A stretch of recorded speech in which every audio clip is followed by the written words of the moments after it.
And welcome in, everybody, to another episode of 10-Year-Old's Take. I'm Brad Radisi, sitting next to the 10-year-old man himself, Kevin Radisi. Kevin, 12 episodes in. Hard to believe the football season's almost over. Yeah, I know, it's crazy. So tell me, you're in school, right? Yeah, We go to the bus stop every morning at 6:40 a.m., right? roughly. What are you doing in school? Honestly, nothing much. Just a bunch of blah, blah, blah, right, blah, blah, blah.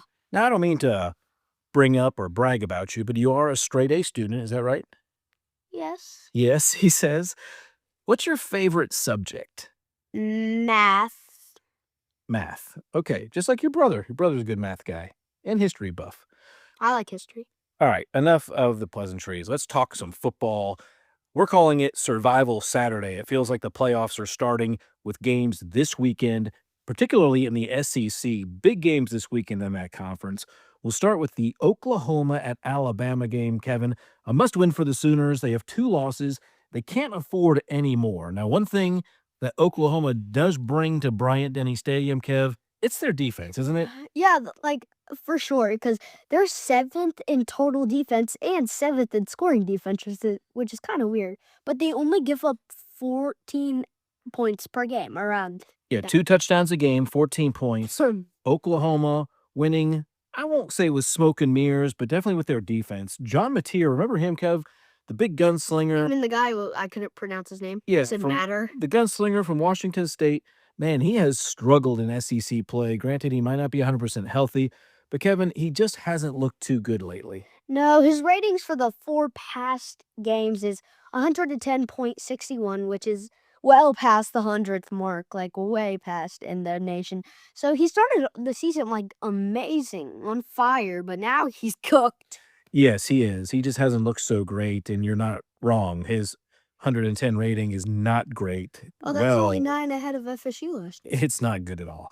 But we think the Sooners, they're cooked. We both like Alabama at home on a nice fall afternoon to get the win over Oklahoma.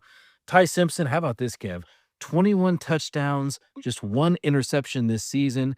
This defense will be a test for him, but he'll be just fine. Florida State at Clemson, Kev. I know we're still kind of getting over that loss. Honestly, I expected it. Oh, I thought we would win. It was kind of that woulda, coulda, shoulda game for the Noles. They shoulda won. They coulda won. They outgained Clemson, right? Yeah,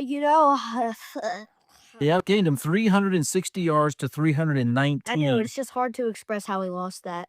FSU shut down their run game, but Kevin dropped passes for the Noles. FSU had 8 drops all season. How many did they have Saturday night? Only 4 critical drops, so that's a lot. Half of their entire season. That sounds like me playing football. Yeah, Randy Pittman on a 4th and 2 was wide open, and I don't blame him. He had a touchdown, 60-yard touchdown. He took a peek, saw all the green grass, and he dropped the ball. Also, poor LaWayne McCoy, a personal foul on him. He was caught punching back. Back, though. Yeah. And then he had They only took the second punch. And he missed a call on offense. He thought he was supposed to be blocking instead of going out for a pass route, and he was called for an offensive pass interference. But that's kind of a cluster of errors, a long list of them for Coach Norvell here this season. He's still on the hot seat. They have Virginia Tech this weekend. Florida State's a 13.5-point favorite. And Kevin, I was a little stunned after you showed me the PFF, the Pro Football Focus grades for the Noles. They were a little eye-opening. I know. Last year, Coach Norvell is on the hot seat because his team grades in the country now is 16th best. And this is no surprise, but last year we were 119th, and that's a giant improvement. So you're telling me this year's team, of all the teams, grades 16th best in the country. I know the record doesn't show it, but last year the record did show it. It was 119th. I'll call that improvement. That's for sure. A play here or there for the Noles, their record might be a lot different. But Kev, Florida State's allowed 0 rushing touchdowns in the past 5 games. Virginia Tech, they'll like to run it. Who do you like in the game? I've got Florida State by 10. Florida State by 10. Sorry, Florida State by 10. I'm going 34-13 Noles. All right, let's get to our game of the week. It's time now for the game of the week. Kev, remember Arch Manning? You mean the guy who can't throw the ball? Well, he may have figured it out. He's been looking pretty good lately. Yeah, I mean, he's looking okay. Better after a shaky start in the season. 6 touchdown passes and just 1 interception the last 2 games. But I got something to say. Okay, go ahead. Who's he really playing? Well, we're going to get to that. You know, Texas, they come in as a top 10 team, certainly a playoff team currently.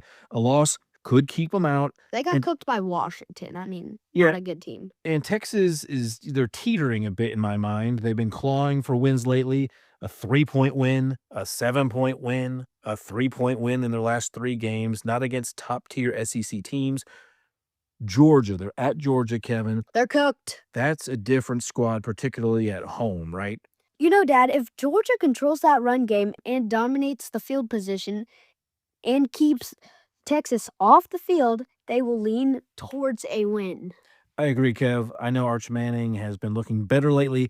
I don't think he'll look good enough, particularly on the road at Georgia. Georgia's Georgia, and the key is Kirby's success in the fourth quarter. Texas has found themselves in close fourth quarter games, and guess what? They're not going to win one against Georgia. 17 times, it might be up to 18 now, when he's tied or trailing entering the fourth quarter since 2016, he's won them all. Who do you like? I like Georgia to win by at least 14 points. I've got Georgia to win by 24. Good deal. Well, Kevin, this weekend, it's the slate for November 15th, then the 22nd, then we're on to Thanksgiving. Hard to believe we're almost to the holidays. Well, once we get out of Thanksgiving break, then we have 3 weeks, and then it's going to be winter break. And then our teacher said it'll be past half the year. And tomorrow will be the 67th day of school. How about that? I imagine you guys will throw a 6-7 party, right? Yes. All right, folks, that's it for this episode of 10-Year-Old's Take. I'm Brad. And I'm Kevin. We'll see you next time.